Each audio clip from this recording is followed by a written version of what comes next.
Hello and welcome to A Plus Academy.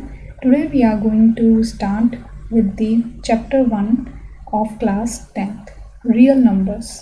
Chapter का name है real numbers. तो आपको पहली बात पता होनी चाहिए स्टूडेंट्स कि रियल नंबर्स क्या होते हैं. तो रियल नंबर्स को पढ़ने से पहले हमें कुछ और नंबर्स हैं जो कि हमें पता होने चाहिए कि वो क्या होते हैं, उनकी डेफिनेशन हमें पता होनी चाहिए. ठीक है, तो let's start with the chapter real numbers. First हमारे पास नेचुरल नंबर्स हैं. नेचुरल नंबर्स कौन से होते हैं? ऐसे नंबर्स जिनको हम काउंटिंग के लिए यूज़ करते हैं. लाइक हम फॉर एग्जांपल किसी शॉप पर गए हैं एंड आपने 5 पेंसिल्स परचेज़ किए हैं, तो आप उनको काउंट कर सकते हैं. ऐसे नंबर्स जो आप काउंटिंग के लिए यूज़ कर रहे हैं. आपने 5 पेंसिल्स खरीदी हैं, तो आप 5 क्या है, एक नंबर है जिसे आप काउंटिंग के लिए यूज़ कर रहे हैं. ठीक है, तो यहाँ पर क्या लिखा हुआ है, the set of natural numbers include only the positive integers. Integers जो होते हैं वो हम आगे देखेंगे क्या होते हैं. तो इतना है कि नेचुरल नंबर्स जो होते हैं वो पॉजिटिव इंटीजर्स होते हैं. नेचुरल नंबर्स को हम पॉजिटिव इंटीजर्स भी बोल सकते हैं. ये कौन कौन से होते हैं? 1 से स्टार्ट होते हैं एंड इन्फिनिटी तक हमारे नेचुरल नंबर्स चलते हैं. फिर हम इनको किससे डिनोट कर सकते हैं? कैपिटल एन से डिनोट कर सकते हैं. ओके, कैपिटल एन से डिनोट कर सकते हैं. देन है होल नंबर. होल नंबर्स भी क्या होते हैं? ये नेचुरल नंबर्स ही होते हैं, लेकिन इसमें क्या हो जाता है, सिर्फ 0 ऐड हो जाता है एंड बाकी सब हमारे क्या चलते हैं, नेचुरल नंबर्स ही इसमें इंक्लूड हो जाते हैं. ठीक है, तो ये जो हमारे होल नंबर्स हैं वो कहाँ से स्टार्ट होते हैं? 0 से स्टार्ट होते हैं एंड सो ऑन. तो 1 से अगर हम देखें तो 1 2 3 4 एंड सो ऑन. ये क्या है? ये एक नेचुरल नंबर्स ही तो हैं. सिर्फ इसमें क्या ऐड हो गया? एक 0 ही तो ऐड हुआ है. तो इस वजह से ये जो नंबर्स का सेट बन गया, इसको क्या बोलते हैं हम? होल नंबर्स बोलते हैं. Then integers. इंटीजर्स क्या होते हैं? ये भी क्या होते हैं? नेचुरल नंबर्स ही होते हैं. ठीक है, तो इसमें 3 चीज़ें आती हैं इंटीजर्स में. एक तो आपके जो नेचुरल नंबर्स हैं वो ही आएंगे. वो कौन से नेचुरल नंबर्स? जो पॉजिटिव हैं, जैसे 1 2 3 4 5 एंड सो ऑन. अब इन्हीं नेचुरल नंबर्स का आप नेगेटिव कर दीजिए, तो नेगेटिव नेचुरल नंबर्स हम लिख सकते हैं. ठीक है, कैसे हो जाएंगे? 1 -1 -2 -3 एंड सो ऑन. एंड एक और होता है हमारे पास इंटीजर, वो होता है 0. तो 0 भी हमारा क्या होता है? एक इंटीजर. तो अगर हम इंटीजर्स बोलें तो क्या होते हैं? ये कोई भी नेचुरल नंबर होते हैं और उनका नेगेटिव हो सकता है और 0 हो सकता है. एग्जाम्पल क्या लिखे हैं? 1 -1 एंड 0. कोई भी ऐसा नंबर जो कि नेगेटिव पॉजिटिव है, तो पॉजिटिव नेचुरल नंबर भी इंटीजर्स होते हैं. जो नेगेटिव नेचुरल नंबर्स होते हैं, यानी कि जो पॉजिटिव नेचुरल नंबर्स हैं उन्हीं का ही नेगेटिव कर दो, तो वो भी क्या होते हैं? इंटीजर्स ही होते हैं. और 0 भी एक इंटीजर होता है. इस नंबर लाइन पर हम जैसे रिप्रेजेंट करते हैं अपने नंबर्स को, 0 1 2 3 एंड इधर हम ले लेते हैं नेगेटिव्स 1 2 -3. ओके, तो 0 से right hand side positive numbers होते हैं एंड 0 से लेफ्ट हैंड साइड हमारे नेगेटिव नंबर्स होते हैं. ये जितने भी नंबर्स हमने रिप्रेजेंट किए हैं नंबर लाइन पर, ये सभी क्या हैं? इंटीजर्स हैं. ये सभी क्या हैं? इंटीजर्स हैं. ओके, तो यहाँ पर क्या है कि यहाँ से 1 से जितना हम इधर पॉजिटिव की तरफ जाएंगे, ये सब क्या है? ये नेचुरल नंबर्स हैं. और ये भी हमारे क्या हैं? देखने में तो नेचुरल नंबर्स है, लेकिन इनके जो साइन है वो क्या? नेगेटिव. तो इनको हम क्या बोल सकते हैं कि नेगेटिव नेचुरल नंबर्स. और 0 तो हमारा होता ही है क्या? इंटीजर. ठीक है, इन तीनों से मिलकर बनते हैं हमारे integers. Next is rational number. Rational numbers क्या होते हैं? जिनको हम p बाई क्यू की फॉर्म में रिप्रेजेंट कर सकते हैं। p और q दोनों ही क्या होने चाहिए, इंटीजर्स होने चाहिए। फॉर एग्जाम्पल हम देख लेते हैं 3/2, तो 3 भी क्या है, एक इंटीजर है, और 2 भी क्या है, एक इंटीजर है हमारा। तो ये p हो गया और ये q हो गया, तो p बाई क्यू की फॉर्म में है। लेकिन एक कंडीशन होती है कि q जो है वो 0 के इक्वल नहीं होना चाहिए। ये कंडीशन होती है रेशनल नंबर्स की। ओके, तो p एंड q इंटीजर्स हैं, तो इंटीजर्स तो नेगेटिव भी होते हैं, तो हम इनको ऐसे भी लिख सकते हैं -5/3। तो ये भी क्या हो जाएगा, एक रेशनल नंबर ही हो जाएगा। नेक्स्ट है इररेशनल नंबर्स, ऐसे नंबर्स जो कि हम p बाई क्यू की फॉर्म में रिप्रेजेंट नहीं कर सकते, can not be expressed in the form of p by Q. Example है इनके √2, √5, पाई। तो ये कुछ एग्जाम्पल्स हैं इररेशनल नंबर के। जो भी ऐसे नंबर्स जो p बाई क्यू की फॉर्म में रिप्रेजेंट नहीं हो सकते हैं उनको हम इररेशनल नंबर्स बोलते हैं। And the last real numbers. Real numbers क्या है, रेशनल नंबर और इररेशनल नंबर्स की कलेक्शन है। मतलब कि ऐसे रियल नंबर्स क्या, ऐसे नंबर्स होते हैं जो रेशनल नंबर्स और इररेशनल नंबर्स से मिलकर बने होते हैं। मतलब कि जितने भी रेशनल नंबर्स होंगे या फिर जितने भी इररेशनल नंबर्स होंगे वो सभी क्या होते हैं, रियल नंबर्स होते हैं। तो एक यहाँ पर रिलेशन देख लेते हैं, उससे आपको अच्छे से समझ में आ जाएगा कि क्या ये नंबर्स का सिस्टम है पूरा। फर्स्ट है हमारे पास नेचुरल नंबर्स। नेचुरल नंबर्स 1 से स्टार्ट होते हैं एंड इन्फिनिटी तक जाते हैं, ठीक है। तो उसके बाद हमने कौन से पढ़े थे, हमने पढ़े थे होल नंबर्स। होल नंबर्स जो कि हम W से रिप्रेजेंट करते हैं। जितने भी नेचुरल नंबर्स हैं, all the natural numbers are whole number, क्योंकि होल नंबर में नेचुरल नंबर्स भी आते हैं 1 से लेकर इन्फिनिटी तक। सिर्फ उसमें होल नंबर्स में एक 0 ही ऐड होता है, ठीक है। बाकी जितने भी नंबर्स होते हैं 1 से लेकर इन्फिनिटी तक वो सभी क्या होते हैं, नेचुरल नंबर्स होते हैं। तो हम ये बोल सकते हैं कि जितने भी नेचुरल नंबर्स हैं वो सभी के सभी क्या हैं, होल नंबर्स हैं। फिर हमने कौन से नंबर्स पढ़े थे, इंटीजर्स पढ़े थे। अब इंटीजर्स में हमने क्या पढ़ा था कि नेचुरल नंबर्स ही होते हैं, पॉजिटिव होते हैं, नेगेटिव होते हैं एंड 0 भी इंक्लूडेड होता है। तो ठीक है, जितने भी होल नंबर्स होते हैं, जो कि होल नंबर्स क्या होते हैं, 0 से 1 तक, 0 से इन्फिनिटी तक होते हैं, 0 से स्टार्ट होते हैं एंड इन्फिनिटी तक जाते हैं। तो यही सब जो नंबर्स हैं ये इंटीजर्स में भी तो इंक्लूड हो रहे हैं। सिर्फ एक ही अलग चीज़ है इसमें इंटीजर्स में कि नेगेटिव्स भी हैं हमारे नेचुरल नंबर्स की, ठीक है। तो नेक्स्ट हमने क्या पढ़े थे, रैशनल नंबर्स पढ़े थे। रैशनल नंबर्स जो होते हैं वो क्या होते हैं, p बाई क्यू की फॉर्म में होते हैं।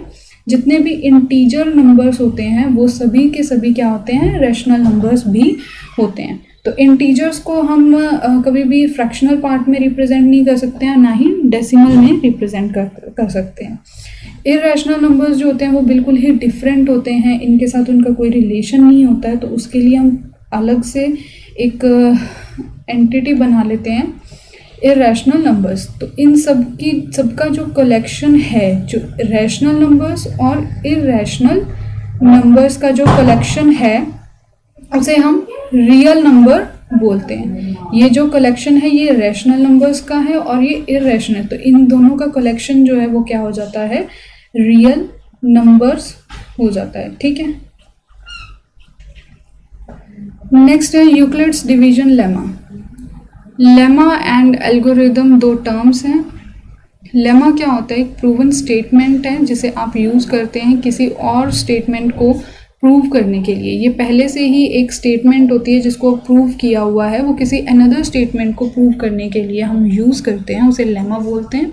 एंड एल्गोरिदम क्या होता है, कुछ स्टेप्स होते हैं, उनकी सीरीज़ होती है, ठीक है। कुछ आपको स्टेप्स फॉलो करने पड़ते हैं, तो आपका जो भी कोई भी प्रॉब्लम है या फिर कुछ भी आपकी चीज़ है वो एल्गोरिदम इस स्टेप से सॉल्व हो जाता है, ठीक है। तो इसकी थ्योरम कर लेते हैं, यूक्लिड्स डिवीजन लेमा। इसमें क्या दिया हुआ है कि आपके पास कोई भी दो पॉजिटिव इंटीजर्स हैं a एंड b, तो उनके लिए q एंड r जो है वो एक ऐसे यूनिक इंटीजर्स हैं जो कि एग्जिस्ट करते हैं। तो वो एग्जिस्ट कैसे करेंगे, किसी चीज़ में सेटिस्फाई करने चाहिए। तो ये एक फॉर्म है आपकी A is equals to B Q plus R, इसको सेटिस्फाई करने चाहिए, ठीक है, क्यू एंड आर, तभी हमारे A और B इंटीजर के जो given A and B integer हैं उसके Q and R unique integers होंगे। एग्जाम्पल से देख लेते हैं कि आप छोटी क्लासेस में एग्जाम्पल डिवाइड करते थे, तो उस डिवीजन में क्या होता था कि लिखा होता था क्वेश्चन में डिवाइड 9/4, तो आप लॉन्ग डिवीजन मेथड करते थे, 4 बाहर रखते थे क्योंकि जो छोटा टर्म डिजिट होता है उसी से डिवाइड करते हैं, और जो बड़े वाली डिजिट होती है उसको हम डिवाइड करते हैं। तो 4 2 ज़ा 8 और रिमाइंडर कितना आया हमारे पास, 1 आया। तो इसको हम कैसे लिख देते हैं, कैसे लिखते हैं, dividend is equals to divisor into quotient plus remainder. ये हमें छोटी क्लासेस में हमें पढ़ाया जाता था, ये एक रिलेशन कि डिविडेंड जो होता है, जो हमारा बड़ा वाला नंबर होता है 9, वो किसके इक्वल होता है। यहाँ पर हम प्रूफ भी देख लेते हैं, 9 इज इक्वल्स टू 4, डिवाइजर कौन सा होता है जिसे हम डिवाइड करते हैं, तो 4 इंटू क्वोशिएंट क्या है हमारा 2 प्लस रिमाइंडर कितना है 1, तो यहाँ पर कितना आ गया 8 प्लस 1, इधर 9 है, 9 इज इक्वल्स टू 9। तो यहाँ पर ये तो प्रूफ हो गया। इसी से रिलेटेड ये लेमा है, लेमा में क्या बोला हुआ है, ए एंड बी आपके पास दो कोई भी पॉजिटिव इंटीजर्स हैं गिवन है। तो यहाँ पर इस क्वेश्चन में देखो, यहाँ पर भी तो हमें 2 नंबर्स हैं जो कि क्या है, गिवन है, तो यही हमारे क्या हो जाते हैं, ए एंड बी हो जाते हैं। तो A is equals to 9 and B is equals to 4। इन दोनों नंबर्स के लिए आपके पास क्यू एंड आर जो है वो एक यूनिक इंटीजर्स हैं जो एग्जिस्ट करते हैं। अब वो एग्जिस्ट कैसे करेंगे, अगर वो इस फॉर्म को सेटिस्फाई कर देते हैं। तो इस फॉर्म को जो हमने लिखा है, dividend is equals to divisor into quotient plus remainder, इस फॉर्म को इन्होंने कैसे, इस लेमा में कैसे लिखा है, A is equals to B Q plus R. तो ए एंड बी हमारा क्या है, पॉजिटिव इंटीजर्स हैं, गिवन पॉजिटिव इंटीजर्स हैं, और क्यू हमारा क्वोशिएंट हो जाएगा, आर जो है वो क्या हो जाएगा, रिमाइंडर हो जाएगा। ओके, तो यही इस लेमा में बताया हुआ है कि there exist unique integers Q and R. A B के लिए क्यू एंड आर एग्जिस्ट करेंगे, यूनिकली एग्जिस्ट करेंगे अगर वो इस फॉर्म को सेटिस्फाई कर देते हैं। तो रिमाइंडर जो होता है उसके लिए कंडीशन होती है कि जो रिमाइंडर होता है वो हमेशा 0 के इक्वल या उससे बड़ा होगा, और जो हमारा बी होता है, बी मीन्स जो डिवाइज़र है हमारा, ये बी डिवाइज़र जो है इससे हमेशा छोटा होगा। तो एग्जाम्पल में देखो, हमारा जो एग्जाम्पल था इसमें रिमाइंडर कितना आया है, 1 आया है। तो 1 रिमाइंडर 1, क्या कंडीशन होनी चाहिए कि 0 के इक्वल होना चाहिए, उससे बड़ा होना चाहिए, और डिवाइज़र क्या है हमारा 4 है, तो 4 से हमेशा छोटा होना चाहिए। ठीक है, तो ये हमारी सेटिस्फाई कर रही है। नेक्स्ट हम देखते हैं यूक्लिड्स डिवीजन एल्गोरिदम। अब यहाँ पर ये एल्गोरिदम है, एल्गोरिदम हम यूज़ करते हैं HCF फाइंड करने के लिए किसी भी 2 पॉजिटिव इंटीजर्स का। तो यहाँ पर हम एल्गोरिदम पहले ही बताया था कि क्या होता है, कुछ स्टेप्स फॉलो करने पड़ते हैं। तो देख लेते हैं हमारे पास गिवन क्या है, यहाँ पर 2 पॉजिटिव इंटीजर्स गिवन है A एंड B। ओके, तो फर्स्ट स्टेप हमारा क्या होगा कि हमने चेक करना है, check whether A greater than B और A less than B। तो अगर A greater than B होगा तो क्या हो जाएगा, डिविडेंड A हो जाएगा एंड डिवाइजर हो जाएगा B। तो हमारी फॉर्म, जनरल फॉर्म क्या बन जाएगी, A is equals to B Q plus R। अब फर्स्ट स्टेप तो ये हो गया। सेकंड स्टेप हमें क्या देखना है कि जब हमने इस इक्वेशन को सेटिस्फाई करवाने की ट्राई की, तो वहाँ पर क्या होगा, कि अगर हमारा रिमाइंडर इज इक्वल्स टू 0 आ जाता है तो देन HCF क्या होगा हमारा, HCF is equals to B, जो ये B यहाँ पर लिखा हुआ है यही B हमारा क्या होगा, HCF होगा अगर रिमाइंडर यहाँ पर 0 हो जाता है तो। अगर नहीं होता है, ठीक है, थर्ड स्टेप क्या है, if R is not equal to 0 then आपको फिर से क्या अप्लाई करना पड़ेगा, लेमा अप्लाई करना पड़ेगा, जो कि हमने फर्स्ट स्टेप में यहाँ पर अप्लाई किया है इसको सेटिस्फाई करने के लिए। अप्लाई लेमा तब तक हमने अप्लाई करना है कि जब तक हमारा R 0 नहीं आ जाता, ठीक है। Apply lemma until R is 0, ठीक है, जब तक R 0 नहीं आ जाता तब तक हम अप्लाई करते रहेंगे। तो एग्जाम्पल इसका एक देख लेते हैं कि कैसे हम इनको सॉल्व करेंगे ऐसे एल्गोरिदम से। एग्जाम्पल में हम कोई भी दो नंबर्स ले लेते हैं, 15 एंड 12। तो पहले हम लॉन्ग डिवीजन से देख लेते हैं कि कैसे हम इसको करते हैं, डिवाइड करते हैं। 15 बड़ा है तो अंदर लिखा जाएगा एंड 12 बाहर। तो 12 1 जा 12 एंड माइनस करेंगे तो 3 हमारे पास क्या आएगा, रिमाइंडर आएगा। अब 3 रिमाइंडर आया है तो पहली इक्वेशन हम लिख देते हैं यहाँ पर 12 इज इक्वल्स टू, नहीं 12 नहीं आएगा यहाँ पर, 15 आएगा, क्योंकि हम पहले क्या लिखते हैं, A लिखते हैं अपना। तो A is equals to B Q plus R, ये हमारी क्या होती है, जनरल फॉर्म होती है। तो इसी को हम कंटिन्यू करेंगे। 15 is equals to 12 into question क्या है हमारा 1 प्लस रिमाइंडर क्या आया 3 आया। अब हम क्या करेंगे, यहाँ पर लॉन्ग डिवीजन मेथड में क्या करते थे, जब यहाँ पर अब 0 नहीं आया तो फर्दर हम इसको सॉल्व करते हैं। तो यहाँ पर अब क्या आ जाता है, 12 आ जाता है, जो ये नंबर होता है ये यहाँ पर आ जाता है, ठीक है। हमारा जो डिवाइज़र होता है वो अब हमारा क्या बन गया, डिविडेंड बन गया। तो 3 इंटू 4 इज इक्वल्स टू 12। तो यहाँ माइनस करेंगे तो हमारा रिमाइंडर क्या आ गया, 0। नेक्स्ट स्टेप भी हम क्या लिखेंगे, ऐसे ही लिखेंगे। अब हमें सिर्फ ये नेक्स्ट स्टेप जब हम देख रहे हैं तब हमें क्या देखना है, सिर्फ ये वाला पार्ट देखना है, ओके, ये वाला पार्ट देखना है। तो अब हम क्या करेंगे, अब हमारा A जो है वो क्या हो गया, 3 हो गया, नहीं सॉरी, A जो है वो हमारा क्या हो गया, 12 हो गया। 12 इज इक्वल्स टू डिवाइज़र क्या है 3 है, इनटू क्वेश्चन क्या है 4 प्लस रिमाइंडर इज 0। तो अब हमारा रिमाइंडर क्या आ गया, 0 आ गया। नाउ HCF जो हो जाएगा हमारा 15 और 12 का वो कितना हो जाएगा, इज इक्वल्स टू B कितना है हमारा यहाँ पर 3। तो इसका जो HCF हो वो कितना हो जाएगा, 3 हो जाएगा, okay. Example 1, use Euclid's algorithm to find the HCF of 4052 and 12576।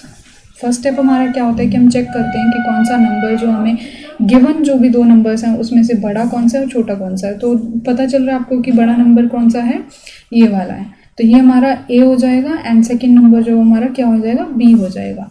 तो यहाँ पर जो हमारा फर्स्ट स्टेप है वो क्या होगा कि 12576 इज ग्रेटर देन 4052। तो जनरल फॉर्म लिख लेते हैं, A is equals to BQ plus R, okay. यहाँ पर हम इसको सॉल्व करेंगे तो क्या आएगा, 12576 is equals to 4052 into 3 plus remainder कितना बचेगा हमारा, ये आप रफ में जो है अपना सॉल्व करके यहाँ पर आप जब फेयर कॉपी में करेंगे तो आपको ऐसे ही स्टेप्स लिखने पड़ेंगे, ठीक है। तो रिमाइंडर कितना आया आपका, 420 आया। अब क्या होगा कि आपका रिमाइंडर जो है वो 420 आया है तो आपको फर्दर जो भी है लेमा अप्लाई करना पड़ेगा।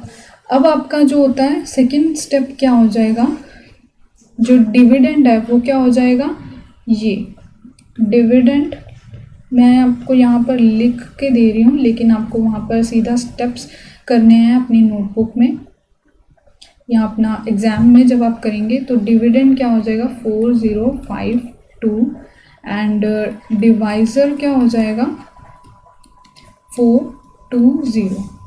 ठीक है, तो यहाँ पर क्या हो जाएगा 4052 is equals to 420 into 9 plus remainder कितना आएगा 272। ऐसे ही हम जो हमारे स्टेप्स हैं वो हम फॉलो करते जाएंगे जब तक हमारा रिमाइंडर जो है वो 0 नहीं आ जाता। 124 is your dividend and 24 is divisor into 5 plus 4 is the remainder. तो अब डिविडेंड क्या हो जाएगा 24 is equals to divisor is 4 into 6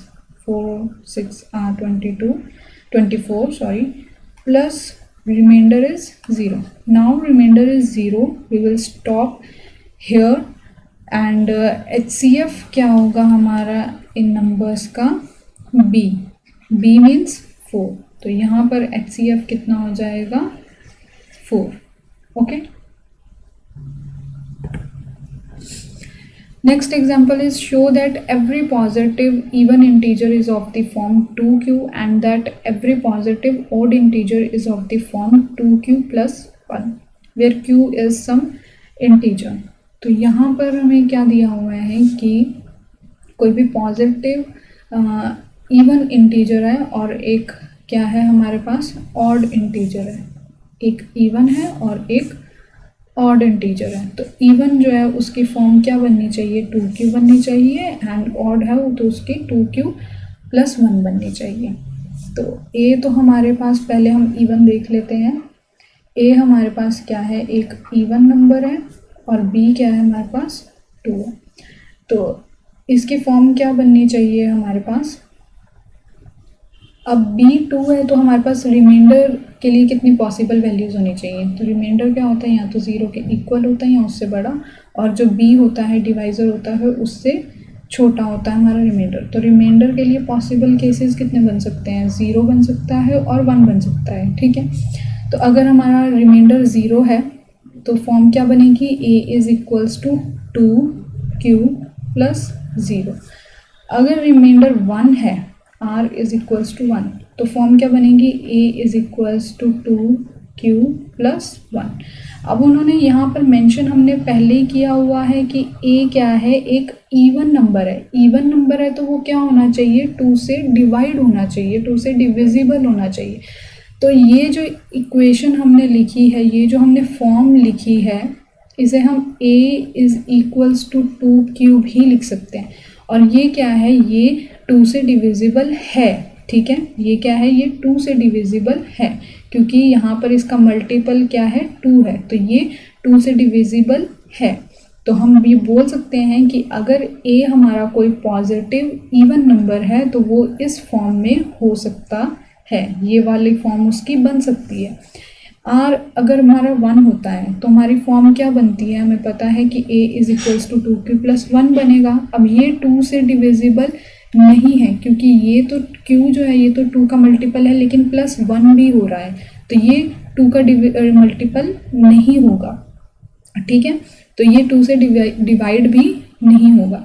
तो r जब हमारा 0 है तभी हमारा क्या बन जाता है, इक्वेशन जो है फॉर्म जो है a is equals to 2q।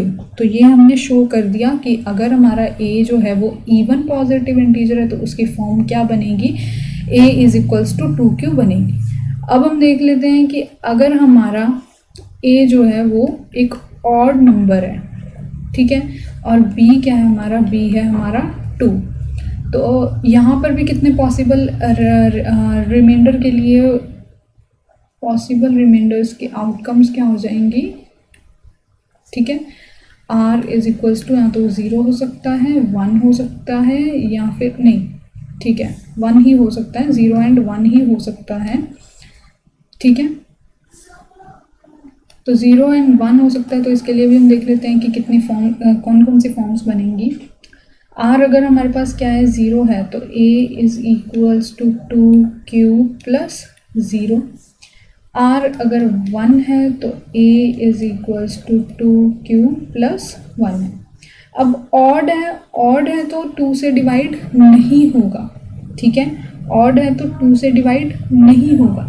But ये जो इक्वेशन है a is equals to 2q, ये तो 2 से डिवाइड हो रही है, ठीक है, यानी कि ये फॉर्म तो नहीं बनेगी ऑड नंबर के लिए। ये जो है हमारा ये जो फॉर्म बनी है ये 2 से डिवाइड नहीं होगी, ठीक है, it is not divisible by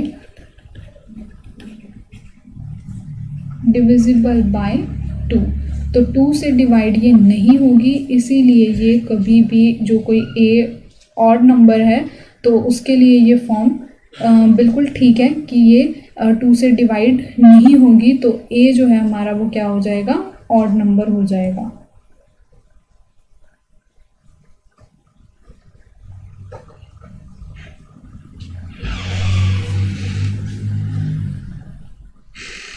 Next example is show that any positive odd integer is of the form 4q plus 1 or 4q plus 3। यहाँ पर हमें क्या दिया हुआ है कि a is equals to odd number है और b क्या है हमारे पास 4 है। तो रिमाइंडर देख लेते हैं कितनी पॉसिबल आउटकम्स हो सकती हैं इसकी। 0 से लेकर r is equals to 0, 1, 2 and 3। तो सभी के फॉर्म्स लिख लेते हैं कि r अगर 0 होगा तो कितनी कौन सी फॉर्म बनेगी, 4q plus 0। r is equals to 1 तो a is equals to 4q plus 1। r is equals to 2 तो a is equals to 4q plus 2। If r is equals to 3 then form is a is equals to 4q plus 3। Question में क्या बोला हुआ है कि odd integer है, odd integer है तो उसकी फॉर्म या तो ऐसी बननी चाहिए या फिर ऐसी बननी चाहिए, यानी कि a is equals to 4q plus 1 बननी चाहिए या फिर a is equals to 4q plus 3 बननी चाहिए।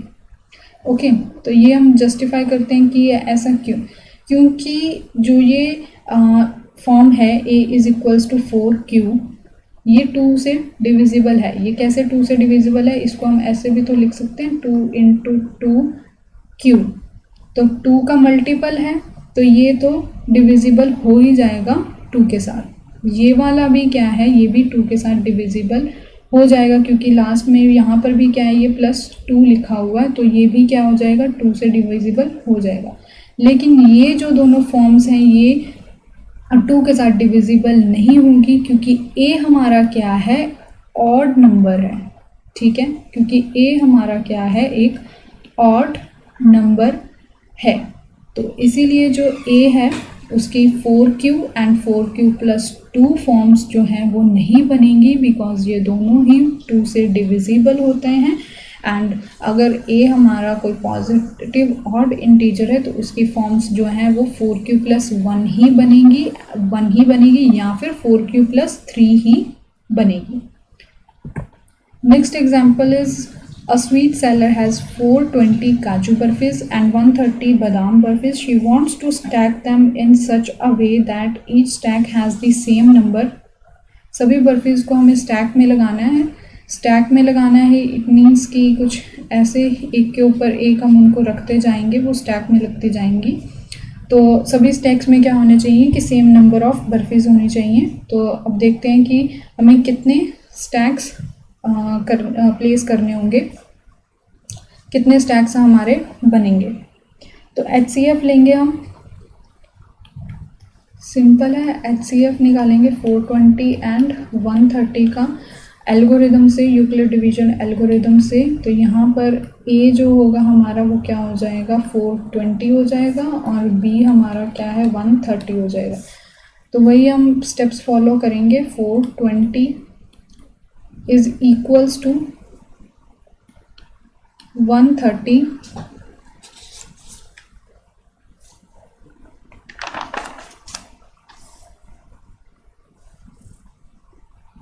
मल्टीप्लाई बाय 3 प्लस रिमाइंडर क्या हो जाएगा हमारा 30। अब डिविडेंड क्या हो जाएगा, 130 is equals to divisor is 30 into 4 plus remainder is 10. Now 30 is equals to 10 into 3 plus remainder is 0। अब रिमाइंडर हमारा क्या आ गया, 0 आ गया। तो अब हम क्या हो जाएंगे, यहाँ पर स्टॉप कर देंगे। तो हमारा HCF जो है वो निकल चुका है कि HCF हमारा क्या आया है, 10 आया है। तो हर एक स्टैक में कितनी बर्फीज होंगी, 10 बर्फीज होंगी। There is 10 barfis in each stack, हर एक स्टैक में 10 बर्फीज होंगी। ठीक है। सो आज की वीडियो, आज की इंट्रोडक्शन यहीं तक है। नेक्स्ट वीडियो में हम एक्सरसाइज 1.1 के क्वेश्चंस करेंगे। सो अगर आपको वीडियो अच्छा लगा हो तो please like the video and share with your friends. And अगर आपने अभी तक चैनल को सब्सक्राइब नहीं किया है तो please subscribe the channel and press the bell icon so that you never miss the notifications about the video. Thank you.